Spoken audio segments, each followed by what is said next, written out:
Your Partner in Success Radio is a free business podcast with host Denise Griffitts. It's all about great stories, conversation, and context to help you move your business and life forward with actionable tips and advice from her guest experts. To listen and subscribe, just find us on iTunes, Google Play, or wherever you consume your podcasts. Welcome. Today on Your Partner in Success Radio, my guest today, Steve Griggs, is widely recognized as a visionary in landscape and lifestyle design. His clients describe him as someone who truly listens, collaborates closely, and consistently delivers outdoor spaces that are personal, high quality, and anything but generic. And his designs transform homes into resort-style destinations, always staying true to the homeowner's vision. And today our episode is sponsored by Cynthia K. She is also known as CK. As the founder of Cynthia K & Company, she leads an award-winning media production firm and stands out as a respected leader in small business innovation. With more than 35 years of experience, she has dedicated her career to helping entrepreneurs thrive with clarity and confidence. And CK is not just a trailblazer in her industry. She is someone I personally admire. I know her, and I love her work. So discover more about her exceptional work at cynthiakbiz.com. So my guest today, Steve Griggs, has built his reputation navigating the unique challenges of New York's urban landscape. He balances creativity with the practical realities of space, regulations, and demanding clients. I can about imagine. He often describes working in New York City as a test of resourcefulness. He says, and this is a quote, "You need grit, honesty, and a hands-on mindset to cut through the red tape and make visions come to life in the city that never sleeps." To him, success means embracing unexpected obstacles, respecting tight timelines, and always being prepared to find solutions when projects hit snags. Steve, welcome to Your Partner in Success Radio. I'm so glad to have you here. And thank you for sending me that stunning book. And I keep using that word. It is gorgeous. So before we get started, would you share some of your story? And what's the most meaningful thing to you? What's been the most meaningful thing to you along the way? Hey, Denise, good to be here. On this Labor Day, no such thing as Labor Day when you have your own business, right? Every day is a work day. Every day is a work day. I had people say, "Really? He's coming on Labor Day?" So I said, entrepreneurs. by the way, I said to Danielle, I said, just make sure she's okay because it's Labor Day. Because last time we had somebody and they didn't realize it was like, I don't know, like another holiday Monday. So I don't mind. Sometimes it's better because it's not so busy. Like it's right. It's kind of like chilling out today, so it's kind of a good day. So yeah, my story is not as cool as your logo, though, for sure. Love the logo with the Denise Griffitts with the Nerd and Stilettos logo. Yeah, Remind me to tell you about that. That's an interesting story. You told me that story about the guy, and he said you coming up with a tagline, and right. So it's pretty cool. The publicist for the Academy Awards gave me that. Yeah, that's great. Don't ever change it. No. So we're in New York, about 25 miles north of Manhattan, and we design and build outdoor living spaces, right? So we're not a typical landscaper. I don't know. I've been doing this for like 40 years, so we definitely have a lot to talk about. It's just been, I went to school for it, started my own business, and now it's 40 years later, and here I am chatting with you on Labor Day. What a beautiful thing. Thank you. What got you started, though? Look, I live in the deep South. I'm going to mow and, I'm going to whine and snivel a bit here. It is hot. We have 2 seasons where I live, and I'm equidistant literally between Hurricanes Katrina and Rita. We have 2 seasons, hot and hotter and hell. And I watch my yard crew out there. I watch the neighbors. I'm thinking, how can you stand it?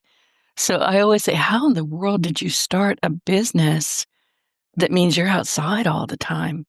Yeah, but Denise, let's be real. When I first started, I was the guy outside all the time. Now I'm the guy that's just pointing the fingers. Okay.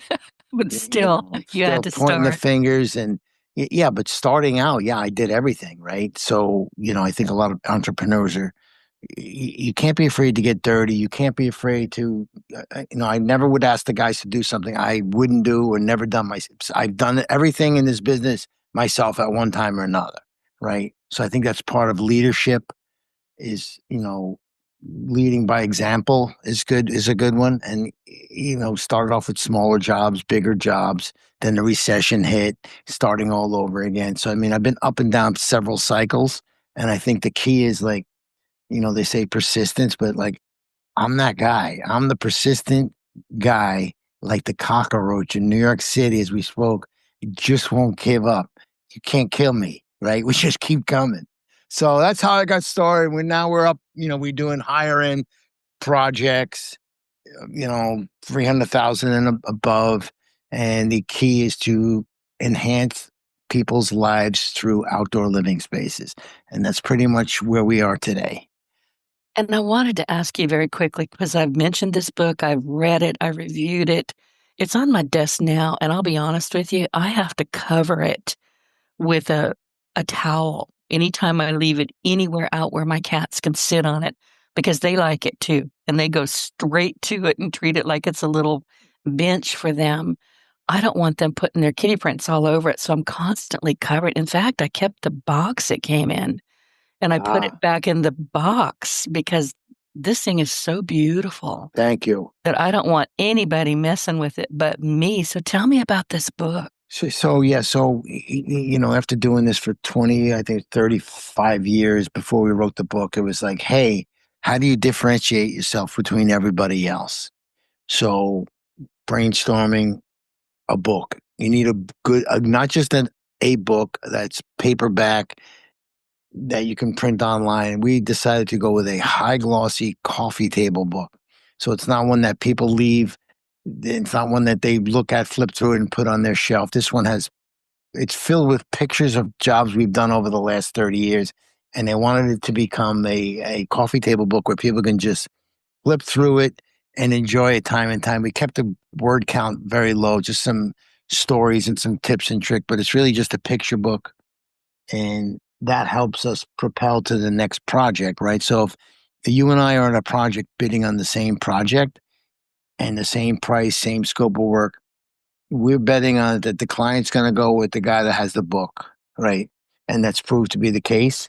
So, yeah, spend time on writing a good quality published work because authority you want to become the guy, not just another guy, right? So if you're the guy that wrote the book, you're out there in front of everybody, your credibility will rise much more. This is definitely a unique radio style podcast. I'm kind of liking this a lot, actually. That's all I got for that one, Denise. You out there? Yeah, I'm here. And I'll tell anybody who will listen, I'm a web developer by trade. I've been building websites for 20 years. And I used to tell my clients, if you don't have a website and you're actively driving traffic to it, you're dead in the water. Nobody's ever going to find you. Now I have grown that up a bit to say, if you don't have a website and a podcast, you're invisible. It seems to be that way. Like, so there's so many tools out there now. Forget it. Like, you got to be everywhere. That's the You key is be everywhere. be everywhere. That's right. And I'm looking, you have several quotes in here that I just love. And one of them is number 5. Talk is cheap. I create what's in my clients' minds and in their hearts. And that takes work, not more talk. Ah, that's straight New York. Yeah. That's straight New York right there. Basically, what I was trying to say is that talk is cheap. Yeah, it's true. Talk is cheap. You can be a salesman. You can go over there. You can tell them all the beautiful stuff you're going to build, but you need to be able to execute that job on time and on budget with no excuses. You hear so many people excuse the rain, the labor. I couldn't get material. Nobody cares about your personal problems when you're doing a project. I'm sorry. I don't know how it is in the rest of the country, but in New York, nobody really cares about your personal project. Everybody cares about their own stuff. They want to get their projects done on time and on budget. So if you're going in there and you talk a bunch of chitter chatter and you can't produce, basically we built reputation on referrals. And that's how you get good referrals, is by standing behind your word. So yes, talk is cheap. It is. And you mentioned something just now. My sister's in a big fight with a contractor. She's in California. I mean, it's a nightmare. It's like And it shouldn't have happened. There was no reason for any of this to happen except he was an ass. That was it. So stay on that a second. So because we go through a lot of podcasts and we get asked the same question. So what usually happens? It's communication.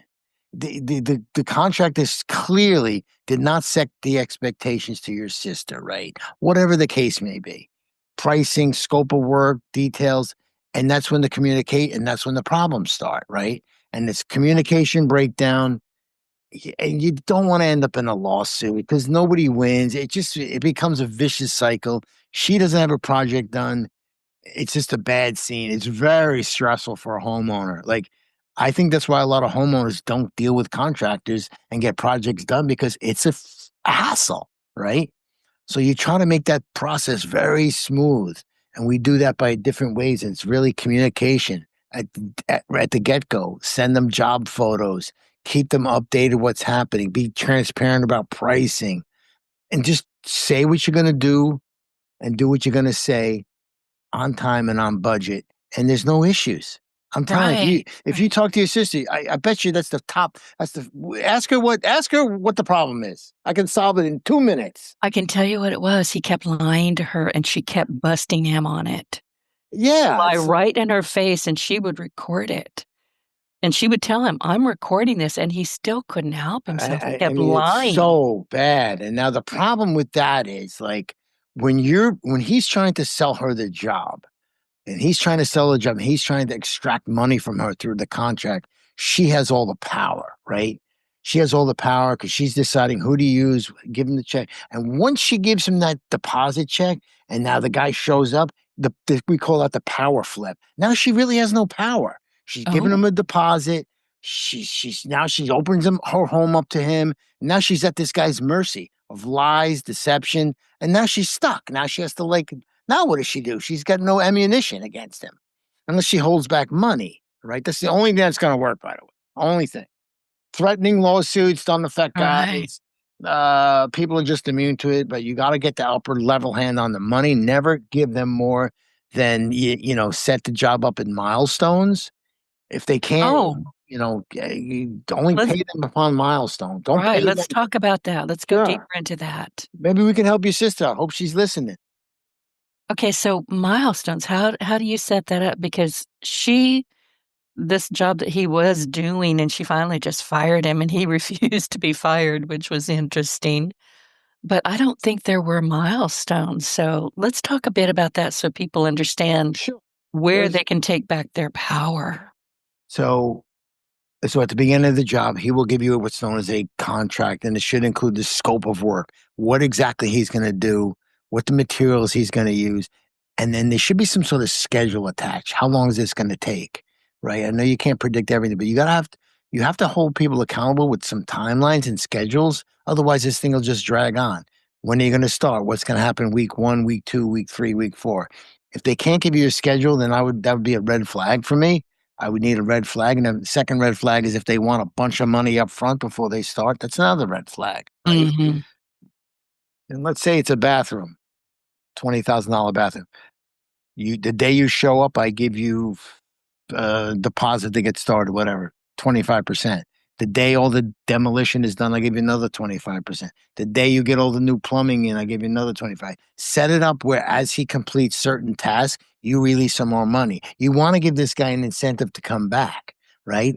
The only way he'll come back is if he has an incentive to come back. If you pay him a bunch of money up front, he's not very motivated to come back and finish your job. And you want to make sure that when you're getting pricing on projects, do not go with the cheapest guy, because you want to have a guy that has enough money in the job. If something goes wrong, he has enough money to fix it, right? So you want to be careful on how you're vetting your contractors and how you know which contractor to pick. Don't pick a contractor just based on the lowest price. Big mistake. Great advice. She's definitely listening to this. So you talk about wanting to bounce around. By the way, she can call. You can give her my phone number. I can walk her through this very easily. Oh, listen, you guys will get along just fine because she is a no-nonsense kind of person. She doesn't tolerate a whole lot of baloney. None of us do in the family. We're kind of outspoken a little bit, a lot. That's good. Yeah. But you have worked, and thank you for that. I really appreciate that. But you work with a lot of high-profile projects, and I'm looking at this. One of my favorite pages here, it's this big house. I don't care for the house, to be honest with you. It's a style that I would never, ever like, but a lot of people love it. But the quote is what really grabs me, and I keep going back to this particular house. It says, "The landscape needs to look like the house was built around it." And it Yeah. does. I mean, it really does. I don't know if it's a very square-looking house. I'm sure you know which one it was. Not my style at all, but I can appreciate the lines of it, and I can appreciate the landscape because it's not overwhelming this brick and glass house. Oh yeah. So you want to.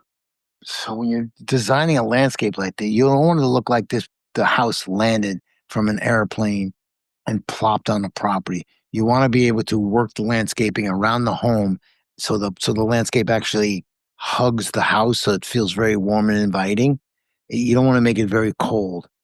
So by accenting the front door, framing the architecture a little bit. There's a lot of different things to make the home feel like it's a home and not just a house on a track building lot, right? It can all be done by strategically placing the proper plants in the proper locations. That's how that quote came about. And another one is this is number 3. I love this one. "Your backyard is where your living room goes to have a good time." And I'm in the deep South. That is so true. Well, yeah, Deep South is always known for the front porches and all. So basically, it's when I designing a property, I try to tell people because they can't visualize the outside. I try to tell them to just picture yourself in as an in. It's basically it's an outside room. So the floor can be instead of the carpet in your living, it can be a patio or turf. The walls can be, like a hedge of greenery of some sort. The ceiling can be like an overhanging tree. So the lighting is the same thing. So I want them to picture themselves in their living room outside. And basically, I'm trying to get more people to come outside and enjoy the outside. So it's basically where your inside comes out to enjoy the outside. And that makes sense. And the back of my house is basically all windows. And I've got giant trees out there. I've got shrubs. There's a lot of color. Honestly, sometimes I don't even need to go outside. I just stand in my living room and absorb it. I can see it Exactly. all. Yeah, And it's exactly. very soothing. Yeah, so he's trying to bring the outside in, right? That's the whole Right. idea through the windows and the lighting, and yeah, it's very, a lot of builders need to spend more time on that end of it, not just build a house, take into account the entire site, the environment that is all outside. Is there a nice tree to look at? Is there a nice rock outcrop? What's the vistas and the views from inside the house? So when I design a project, I design it from the inside out. So, do you work with builders or are you going into the houses sometimes as the house is built? How do you do this? A lot of times it's after the house is built, which is probably not good. They should probably get the landscape architect involved before they even select the house lot, right? Before they position the house on the lot to take advantage of all those nice, beautiful trees and the views and all that stuff. So typically I'm called in after and I have to kind of make it look beautiful. That's my job. I have to say, and I've seen this happen time and time again, you'll find that we cut down a lot of plantations here and sugarcane fields. There's a lot of stuff that's being plowed under. And I see some of the most gorgeous trees being ripped out of the ground, literally ripped out of the ground. Do you know they scream? They do. Oak trees do anyway. And I just want to cry. I'm like, what in the heck are you doing? You're just going to, put a plot of ground there and then you have to start. What are you doing? It upsets me. It's a shame because okay, so I get it. Some of the trees have to come down for the Some, road. but not all of them. No, what the problem is, they'll just come in and clear cut the whole lot. Yep. When you're down south and you have those beautiful live oak trees, those are priceless. Like if they're positioned properly around the yard, and you can nestle figure a way to nestle the house in between the large existing trees, the value of that property has gone skyrocket because you can't buy trees that big. No, you can't. So you got to try to, through proper planning and all, you should be able to figure a way to try to nestle the house into amongst the trees. So it looks like that's where I talk about where the house looks like it's part of the landscape. And that does make sense. And we're talking about design and creativity. And your clients describe your work as resort level outdoor living. So, what's your creative process for turning an ordinary backyard into a destination? Because when you look at this book, everybody listen to me, get this book. It is stunning. I'm going to keep using that word, but you can see what can happen when you take an ordinary backyard. It doesn't even have to be a large backyard, but you can work magic with it if you know what you're doing. Correct. And you don't have to, you don't have to spend a lot of money either. Everybody's like, well, yeah, easy for you to say because they're spending 300 grand. It doesn't matter. Again, with the properly selected materials, we can do a 5 by 5 foot terrace in New York City and make it your own. When you're designing a project, you try to get into the soul of the person and ask them a lot of questions and pull it out of them. So, because eventually you're trying to design a space that they're comfortable with, that their family can create memories with.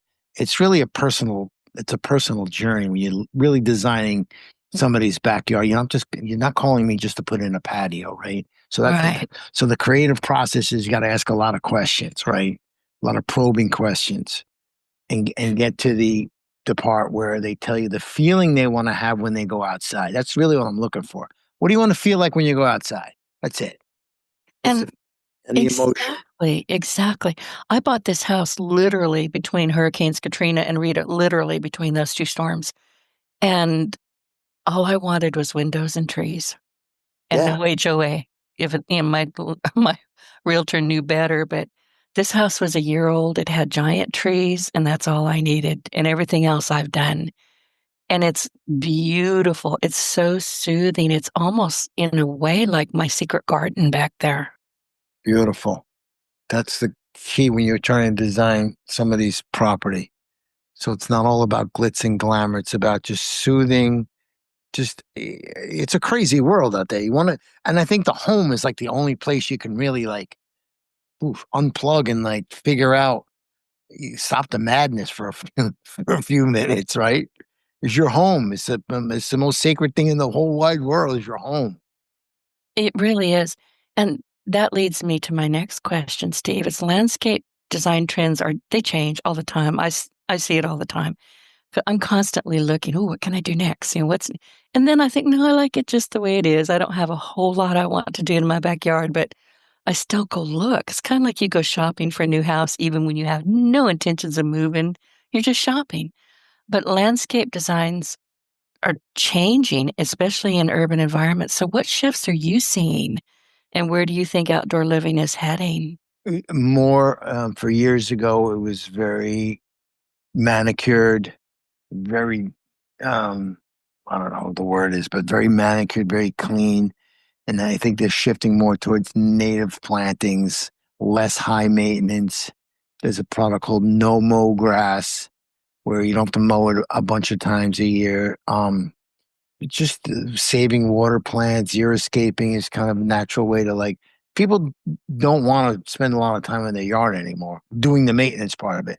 So when you see those pictures in magazines where they're very manicured, no, somebody's clipping those flowers and mowing the grass and keeping it very tidy. Again, a certain client likes that look.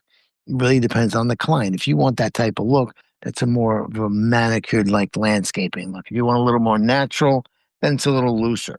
So it really depends on client needs and wants. And when you're designing a project like this, you got to think about the maintenance. Like if you don't maintain a nice landscape, it's going to look not very nice in a couple of years if you don't keep it trimmed and tidy.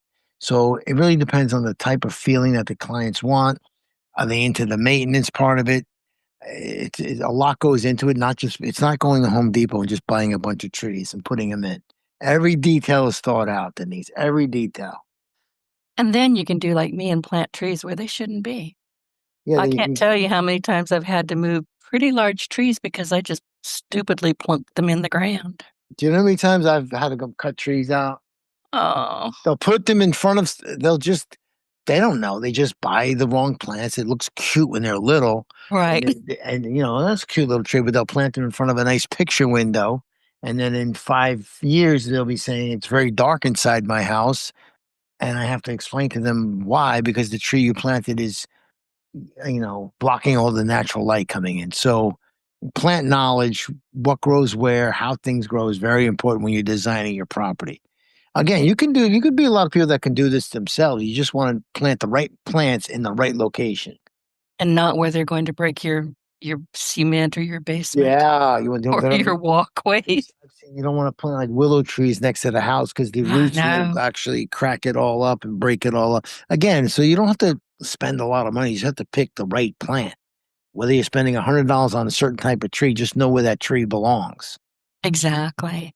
I've learned my lesson. Now I ask questions a lot. Yeah, I just ask questions. I mean, when I did my renovation on my house, when I first got married, we did it all myself. But now looking back, there's no way. Like, it's not my expertise. What do they say? Stay in your lane. Good quote. Yeah, that's true. I say it to clients all the time. Like, we deal with a lot of different types of clients. I'm like, just stay in your lane.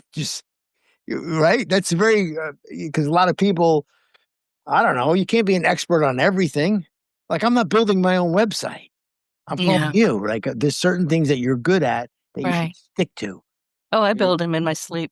Seriously. And I can build a swimming pool in my sleep. Same thing. There you go. Right? I know. It's where we're supposed to be. And I wanted to ask you, if a homeowner is listening, and they are, and they will be, and they're feeling overwhelmed by the idea of a big project, what's the one piece of advice that you give them before they begin? Great question. Because when we get over there and we start going through it, they just start showing me Pinterest pictures and just running down a rabbit hole. I just try to bring them back, and I try to say, listen, even when they're doing, like, sometimes I'll get to a home and they're in the middle of construction, on a new construction, and they're just freaking out. Like, they're dealing with the landscapers, they're dealing with the kitchen designers. So many decisions going on. They have like thousands of decisions. All I try to tell them to do is try to break it down into manageable units.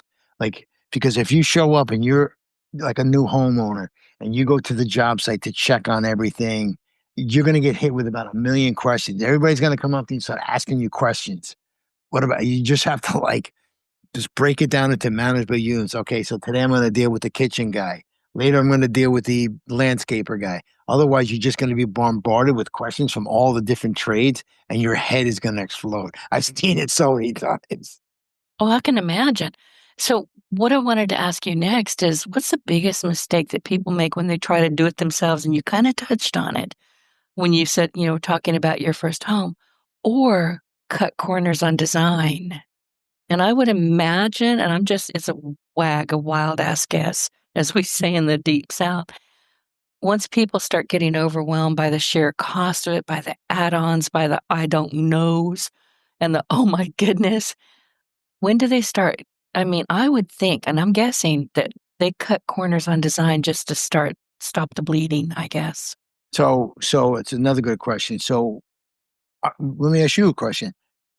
Before I come to your house and I'm going to start a project, do you want to know what it's going to cost you before I start or halfway through? Halfway through. Why would you want to know what it's going to cost halfway through, right? Well, before I start, you want to know what it's going to cost, right? Really? See, I would think not, because I know, look, I'm a web developer. There's always scope creep, always. So I'm thinking as a developer.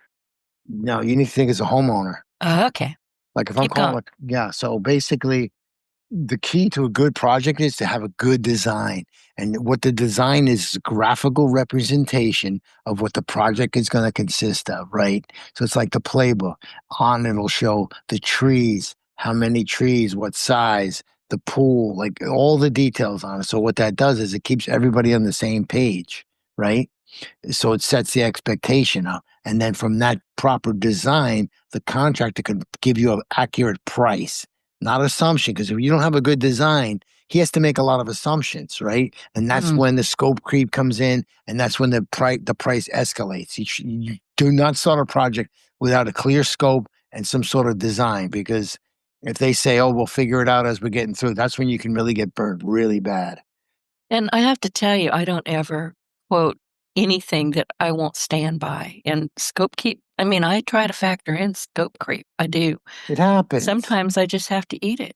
It's just the way it is, but I will never. So you're right. And thank you for bringing me back on that. When I quote something, that's it. That's the price.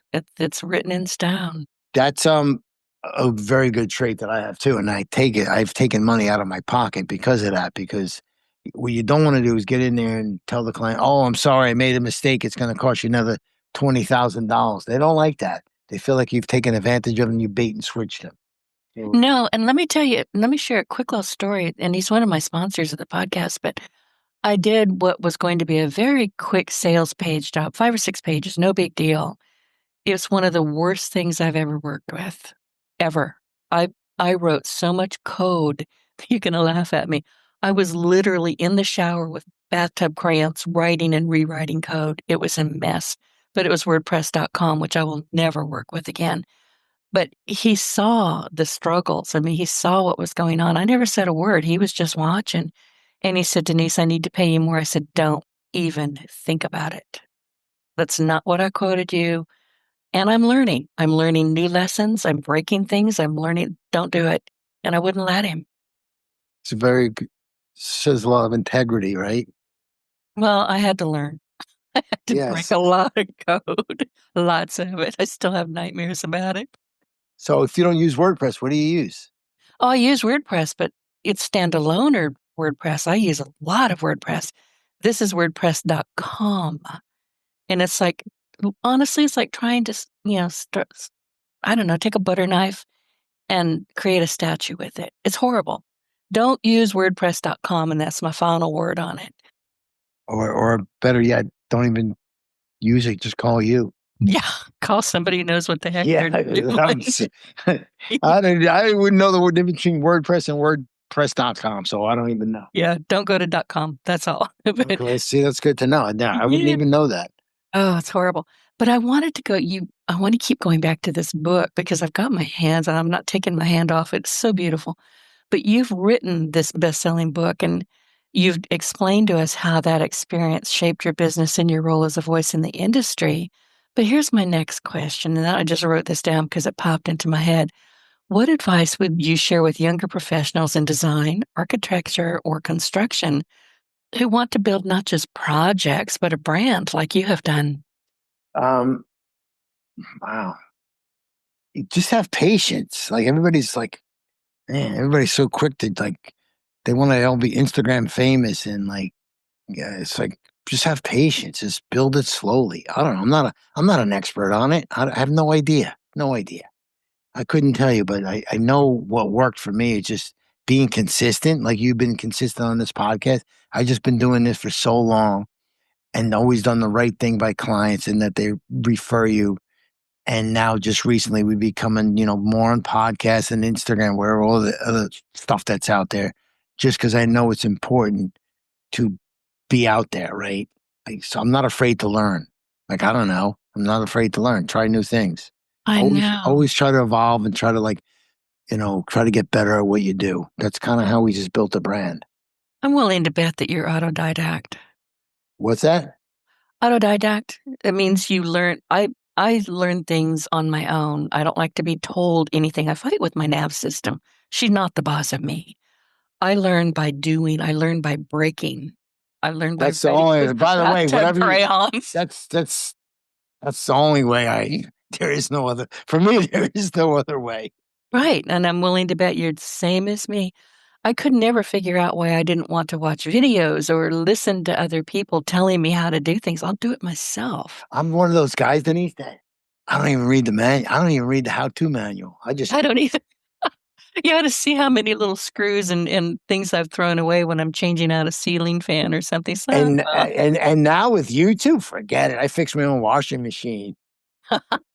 now I will go to YouTube for that. If I need to fix something, it's like, okay, let me go see what they say about my dead battery in my car. Well, at least give it a try. My wife was like, just call the plumber. Just call. I was like, I can figure it out. And after a while, you kind of, I'm a hard-headed guy. We just keep You just keep knocking my head against the wall to try to figure it out. Either we'll fix it or we'll call the guy, whatever. I mean, if you don't do it yourself first, you failed. You gotta try it on your own. And But, I usually mess it up beyond repair that I have to call the guy. So, yeah, we're not gonna talk about that. nah, no, not at all. Listen, Steve, you have worked with celebrities, athletes, and high net worth clients. And how do you manage those projects differently? Or do you, while No, still delivering actually, a personal signature touch? that's, everybody's like, so working with that type of clientele, couple of things, couple of things I want you to know. Like, don't yet be a yes man, right? What I mean by that is like, if something's not going to work, tell them it's not going to work. Don't just be, they appreciate honesty. So, in a nutshell, they want to be treated fairly. They don't want to be ripped off. They're looking for value and they don't want to be yes to death, right? So, you treat them like anybody else. That's basically how that works. Steve, There's no secret to that. right. Do they expect to be ripped off? I would think that they do. Yeah, they do actually. Everybody thinks Oh, just because they think, I don't know, like it's so bad. Like they just think because they have a lot of money. Yeah, they have a lot of money because they are frugal and they do watch out and they are looking for value. They all look for value. Oh yeah, the more money they have, the more value they're looking for. well, that makes sense. So when you're working at that level, what are some of the behind the scenes realities that most people just don't realize other than what you just shared? Don't don't air their business. Don't they're Uh, very private. Like don't air their business. Like don't be snapping pictures of them when they're yeah, oh, yeah. Don't be taking pictures of them. right. Keep their privacy. Respect the privacy, because they're trusting you, right? Like, don't break that trust, and just treat it like any other job. Well, and that's you gotta treat everybody that way. Yeah. It's amazing to me. People say, "Oh, I have a camera. I can take pictures." No, you can't. No, you Yeah, can't. I don't get that. I find that so offensive. No, but most of them have been are very gracious, very willing to help you out. Like, you can learn a lot from people that have been very successful. I try to like learn as much as I can from those type of people because it helps you, right? It helps you. Mhm. Absolutely. It's intriguing how did you figure all that out? It all comes back and they all work very, very hard. You'd be surprised, very surprised. I mean, wow. They still work super hard. They don't have to do, but they still work extremely hard. I guess they work that hard because of the passion of what they do. They don't have to do it. They just do it. It's ethics, isn't it? You either Yeah. have it or you don't. Yeah, absolutely. It's so clear. So clear. Like you can always find like if you need something done, ask the busiest person in the room. That'll come. Right. It's Right. true. They It didn't is get true. they didn't Yeah. get that way from luck. They got it there from hard work. And lazy people are always going to show themselves. You can tell almost immediately who they are. Yep. Stay away from them. Yeah, stay away. That's a whole nother mindset thing and sticking them with winners but yeah, it's pretty clear how those people, are very hard workers. But and I've seen that too. What is I don't know. I've got so many questions. I don't even know where to start. How about this? How about if you start sharing some mindset and some, I don't know, ethics that you work with that people really ought to be paying attention to in their own business, whatever their business is? So we'll start with the mindset thing. We'll Okay. start with like for years, most of my career, never charged enough, never saw that value that I bring, right? Like, I don't know. So it's like growing up, oh no, shut the lights, whatever, the whole thing, can't afford this, can't afford that. So that mindset of lack, I've been brought up with it. It's not fault of my parents. It's just the way it was done back in those days, right? And then if you're making X amount of money in a certain year, if your mindset, that thermostat is set to that what X amount of dollars, you cannot earn more than that because your thermostat is set to that certain level of income. I didn't understand it. I finally understood it, but it took 30 years, let's say, in this business. Um, It was a whole different shift in how you're brought up and like what is in your subconscious mind. And it's crazy. That whole world was crazy. I am learning. I do a little meditation now. If you knew me, can't sit still for 5 minutes. So, but I just have a lot of energy, which is cool. Kind of still going strong at it. But just trying to like, don't come from lack, come from abundance. There's plenty to go around. And I remember at first I was like petrified to tell somebody the job's going to be $200,000. I was freaking out because if I'm afraid to spend that kind of money, like, they write checks sometimes for large amounts of money, like they're paying a phone bill. And it took a while to get over that. And that's just from my own mindset and growing up in an environment where we always had just enough. So that's kind of my story on the mindset. And what else you got, Denise? Kind of hard talking, like radio. Right. Well, listen, and I agree with you. I've had exactly the same mindset for way too long. Way too long, right? I know. And I'm very good at what I do. I'm not even humble about it. I'm very good at what I do. But you know what I had to do? I had to train myself, literally train myself. Just, because people say, okay, what's it going to cost? And I know what it's going to cost. I've already done it in my head, like we talked about earlier. And I just take the deep breath and say, here it is. And they're like, okay, when do we start? But why is Why that? was that? I don't know. Why is that? It's like it always comes to the...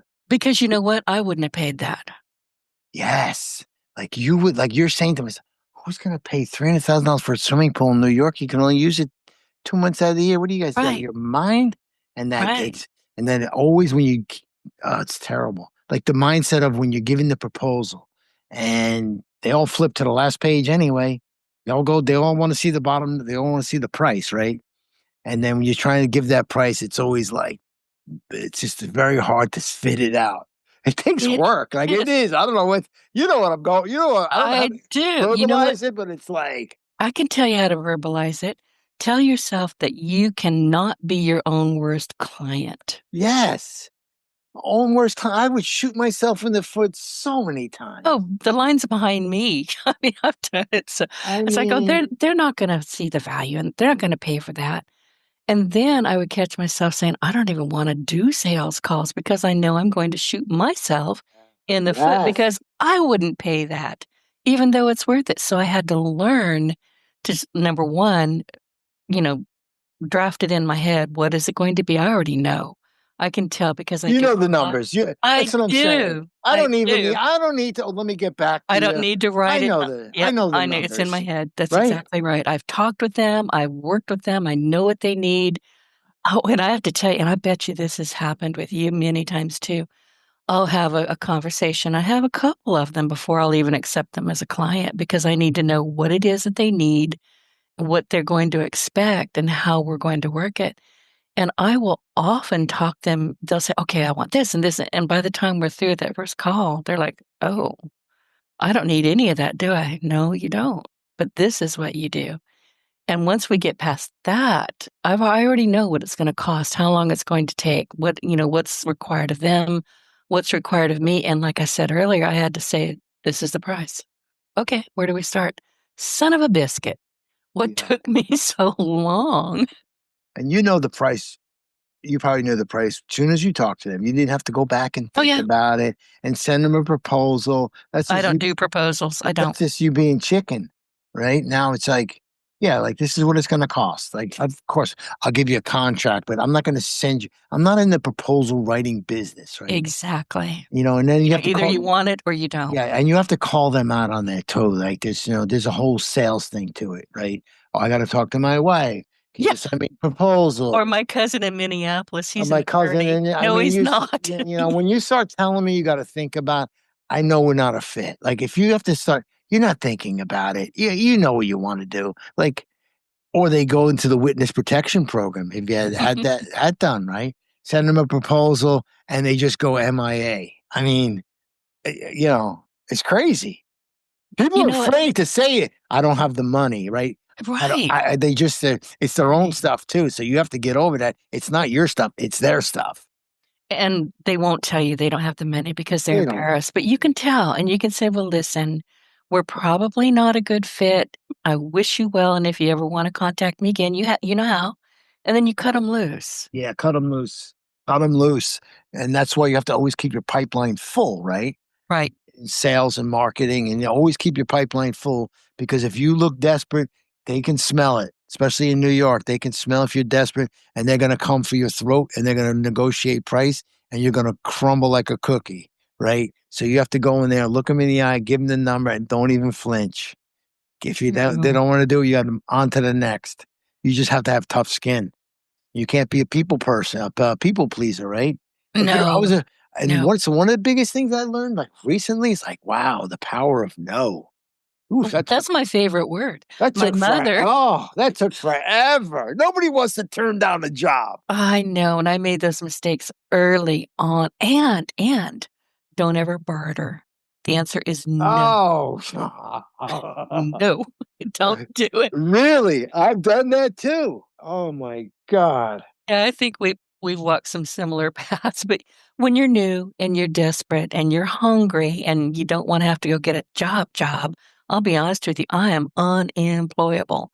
I don't play well with others. I run with scissors, and if you want coffee in your office, you can go get it your own damn self. Yeah, I'm not going to do it. so tell me, let's talk about the barter thing now. So a lot of Oh, my clients are into whatever. They have their own businesses. It's always an easy bartering situation because they're just in the goods and services business, right? And it just never seems to work out fairly, no, it right? never will. It's not created to work out fairly. What's the story with that? Like how can it? Because I don't know. One person Uh, thinks they're getting ripped off, the other one doesn't. I don't know. well, It it's doesn't not work. apples to apples. It's apples to mangoes. I mean, there's just no way you can make it all work together. No, And then very you good. have to chase the other person down, and all of a sudden they're not available. They're very busy. Don't do Yes. it. No So bartering. just this. You give me a fair price, I'll give you a fair price, and we just go like that. That's also like working for friends and friend. Yeah, When you work for a friends and friend, family. Yeah. I I never charge, never. It's either free or forget it. I'm not kidding. I'm not kidding. I will not. It just doesn't. It's always bad. It's never cheap enough. I mean, Oh, they think you're making a. So it's like I will like a neighbor will ask me to. I don't want to work for my neighbors. If call me up, I'll give you as much free advice as you want, but I don't want to work on your property. I don't want to do it. If something goes wrong and I got to want, it's just never a good scene, right? I'll give you no, free they advice all see day you long. driving in. They know when you're home, so They know don't when do I'm home. They it. know. So just I'll help you out any way I can for free, but I'm not gonna. I won't charge you. Same thing. That's the friends and family. We're covering a lot of friends and family bartering, the charging too little. I mean, it's Right. crazy, right? But this is how you build, and I'm gonna go back to what you were saying about reviews. Those reviews are honest because you were honest. This is what it costs. This is what we're going to provide. And look how happy you are with it. I mean, that's what you want to build, whether you're building a small business or a big business, or you're building what you have done. Just be fair, be honest, and don't ever baloney people. We don't like it. No, people can sense it too. And I always have a thing that I've been doing like forever. It's like, you know, if a client wants like a warranty issue or something, it's not covered under warranty. Most of the time, I will cover it even after the warranty is expired because I'd rather go replace a $300 plant that's not under warranty than giving $300 to like Facebook or Zuckerberg or any of those ads for a cold lead. Like if I can make an existing client extremely happy, they're going to be my raving fan, right? Oh, They're yeah. going to like, that's a no brainer I just can't, like, to me, that's like, it makes total sense. Why, like people are like, oh, it's not under warranty. I'm not going to warranty it. Now you just burnt the bridge. Like, why would you do that? You know, keep these clients because I've done their second homes, their kids' homes. That's been the biggest bulk of the business is the referral business. I would imagine. And I didn't even think to ask that about, their kids, their grandkids, their family, Oh my gosh. businesses. Do you do businesses as well? Yeah, we do businesses. I've done their grandkids, their second homes, their third homes. Yeah, like once they know, like, and trust you, like you're in, right? And we do a lot of work with the Orthodox Jewish community here. And once you're in, like you're in. Like, but don't break their trust. Don't rip anybody off. Treat everybody fairly. Don't be a pig. That's how we say it. Why? Good for you. I don't understand why people, well, I kind of do. I mean, people are people. Not Yeah. everybody is going to be able to stand up and look themselves in the face and say, okay, I had a good day because I didn't cheat anybody or rip anybody off or lie to anybody. The worst lies, though, are the ones that you tell yourself, and that allows you to be unethical. Yeah. And like good news, what do they say? Good news travels fast, whatever, but bad news travels even faster. Like you can do a great job and they're like, oh, he did a great job. But if you burn a bridge with somebody, you do them dirty, like that reputation will travel way faster than you do a great job. Oh, yeah. Yelp, Google. I mean, they can go rat you out a number of places. Yeah. And sometimes they're not easy to take it back. So be careful what you have to say. Like if somebody did something wrong in my house or my yard, I'd have a chat with them, but I wouldn't go all over unless it was really egregious. I wouldn't go all over the internet with it. No, no, you never want to do and you don't want to be threatening to go, No. like if you're having a problem if you're doing a home renovation project, try to like communicate. I don't know, like try to communicate. I mean, like your sister, the guy's out white lying. Like, I mean, that's not good either, right? No. I mean, then you have to threaten to call the county or the town, and they have home improvement licenses, and it just becomes a mess, and it's stressful, Well, it very turns out stressful. that he doesn't actually have a contractor's license. His father does, but he doesn't. And she's going after him for that. Yeah, so now she has to chase him for the money and go after him. It just becomes Yeah. like it's never an ending situation. And she's not enjoying it at all. She is No, not enjoying this a bit. it's. Has she tried to talk to him at all? Like it's just Oh, yeah. useless. Yeah. Yeah, Yeah. yeah, yeah. He's There's no talking to him. He disappears. Or in many cases, she did record it. And she told him, I'm recording you. I'm recording you lying to me. And he just okay. kept So what's at she it. gonna? Yeah, what's she gonna do with that? I don't know. It's nothing. Yeah, it's what I'm saying. Like, I don't think there's much she can do, to be honest. no, it's like, oh, okay, so I lied to you. Big deal. Like I lie every day, but like, just trying to like get your money back or whatever he has to do to like make her whole. Right. That's the main thing. Just do whatever you have to do to make me whole. I don't think he has it in him, but, No, she'll it will learn. come back and it'll come Well, back on him. and she will learn. And next time she hires somebody, I can guarantee she will not make the same mistakes. Exactly. Well, what else do you want to share with our audience? Because I'm having a terrific time chatting with you. What else do you want the audience to know? I mean, do you want to? I mean, we could talk, design. We could talk business. I mean, it's just. Whatever you and listen, I'm now booking. I think I shared this with you. I'm booking now through February Oh, of next you're year. busy. Yeah, you're very consistent with this. Yeah. Let's talk But I about want you to consistency. come back, is what I'm saying. I'll You need come to come back. back. We'll talk about consistency. Like, I've seen on your pie. You've been doing this forever. 17 and a half I years. mean, This thing's old enough to drive. yeah. So let's talk about that for a minute. Let's talk about consistency and grinding and patience and how to show up every day for 17 years, like me doing this every day. Because nowadays these young kids just want a quick, oh, it's crazy. And I'm just trying to explain, like, have a little patience. If you're 25 years old, like you're a baby, like don't have it all figured out. Like just be consistent. I mean, that's really the only thing that I can say is that I've just been consistent. Wish I should have definitely thrown the towel in several times. 2008, there was a couple of recessions that were very bad, Oh, right? here too. Listen, it got so bad here that I shut down a business that I owned, went back to school. Well, I'd gone back to school earlier than that, but I finished up my degree. And there were bumper stickers on the backs of vehicles. Last person out of Louisiana, turn off the lights. Yeah, it's It was crazy. bad. It was really bad. Yeah, they just had I was just watching a documentary the other day, 20 years of Katrina, right? Right. So, and it was bad. So, but, I think when you go through stuff like that, it just makes you stronger on the other side. And I think that would be one of my last things to say is like, don't bet on yourself, man. This is the last thing I want to say. If you're bet on yourself, like don't, if you're going to go all in on something, at least bet on yourself. Don't depend on anybody else to save you. They're not coming to save you. Go all on yourself. Invest in your self-development. Try to learn as much as you can, and you can't fail. That's really it. If you bet on yourself, you will not fail. Guaranteed, and you don't give up. I agree Guaranteed. with you. I absolutely agree. And listen, I'm pig-headed, big time pig-headed. You tell me no, or even if I tell me no, instantly something rears up in me and goes, yeah, watch this. Yeah. So no, You're I'm the not nerd. gonna, You're I the don't take nerd. no. Like you're a nerd in stilettos. I'd be very scared of you. And I do have stilettos too. Hey, that's a scary.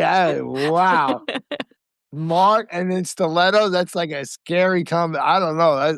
I wouldn't want to mess with you. That's all. Yeah, I don't want to mess with me all Yeah. the time. Holy crap, man. I know, but you said something so important, and that's consistency. And I always say this about my podcast. Years ago, 17 and a half years ago, I found out very quickly because I made the mistake. I went on Facebook. I'm going to broadcast every Friday. Well, I didn't have any guests for like 2 Fridays. And a friend of mine he's passed now, he had a transplant that he's lived with for 25 years, but he finally passed.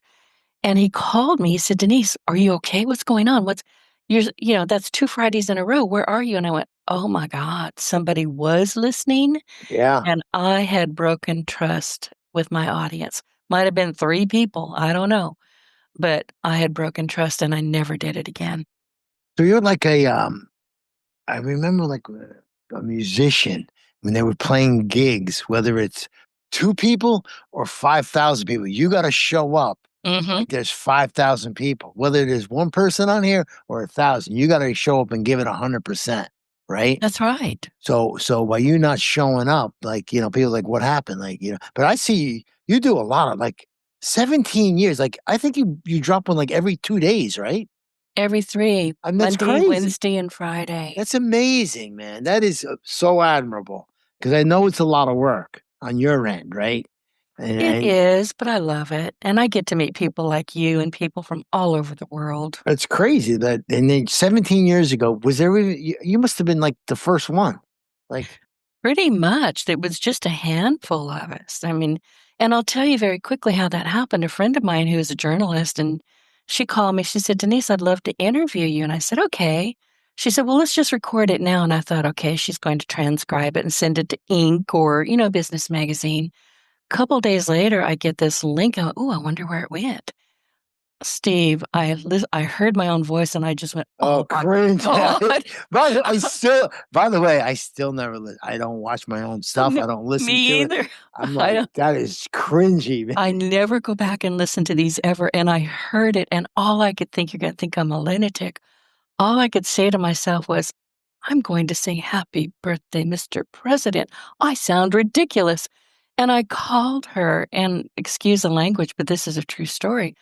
I said, what the hell was that? And she started laughing and she said, Denise, that was a podcast. I said, what the hell is a podcast? And I didn't know. The next day, true story, the next day I was a podcaster and I've never stopped. Take That's a great action story, is yeah. the tip there is take action. Oh, yeah. Never stop, don't give up. Never stop, don't give up. Keep it rolling. Then the cat's in, and it has the cat, I think his name's Hamilton. Is that correct? Yeah, I have 2 giant gingers. See? One is Hamilton is an ass, and the other one is I mean, how was Silas the that? Good. I don't know how I remember your cat's name, man. That's crazy. 'Cause I remember the first time we spoke. I remember you mentioned it. I just remembered it. I think I connected with Hamilton the play for some reason. I don't know. Oh. It's kind of how I would remember Hamilton. Other than that, there's no connection. Well, he's a hashtag. So, there's that. But He's a hashtag. yeah. And listen, you place, before I let you go, and I don't want to, you have to come back. We'll talk in a little bit. But you place a lot of emphasis on relationships and reputation. Mm. So And I'm so happy that you've been on this show explaining to people, no matter what kind of business you're in, relationships and reputation, that's how you keep going. That's it. You only have your word. That's it. Old school. Keep it old school. You still there? Yeah. Okay. Did you hear any of that? No. Well, crud monkey. Okay. What I was going to say, I must have muted. I'll have to cut that part out. I wanted to ask you before I really reluctantly let you go, if you have any final thoughts or stories that you'd like to share, and where can they find you, learn more about your work, and get their hands on your book? So yeah, the book Straight There, it's available on Amazon. I think they need some more copies. And then at Steve Griggs Design Instagram. I mean, again, I'm new to all this Instagram. I mean, I still struggle with it, but I'm still plugging away at it. I think we covered a lot of topics, which is all good, whether it pertains to, whether you have an own business, you're looking to start a business or thinking about owning a business. Oh yeah, we wrote a landscaping course too. It's going to be on Upflipped Academy.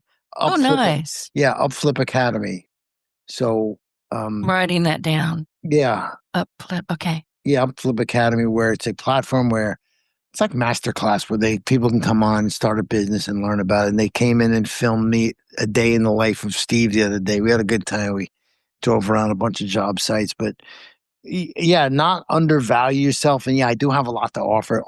I've been just doing this for 40 years. It's like you, Right. so I do have a lot of battle scars, as they say, right? I mean, forget about it. Like wounded, but keep coming back. If you learn nothing here, just always bet on yourself. That's all I got for this. Very Exactly. good. Beautiful to be here. Very nice to meet you. Oh, thank you. And listen, everybody, this has been a fantastic conversation with Steve Griggs, from his journey in the concrete jungle of New York City to the way he transforms outdoor spaces into true extensions of the home. You've got to see this book. He has shown us that great design is about vision, collaboration, and staying true to the client's lifestyle. And his perspective on entrepreneurship, leadership, mindset, and building lasting client relationships, it's a reminder that success isn't just about what you create, it's about how you serve. So if you would like to learn more about Steve Griggs and explore his best-selling book, excuse me, I'm trying not to cough on you, visit stevegrigsdesign.com and tell him I sent you. This is Denise Griffitts. I'm your partner in Success Radio, and thank you for listening, and I will see you every Monday, Wednesday, and Friday. Steve, thank you so much. This has been delightful. Thank you, Denise, and have a great Labor Day. You too. Thanks. Get your voice heard. If you would like to launch your own far-reaching podcast, contact Denise Griffitts at yourofficeontheweb.com and go to the podcast tab.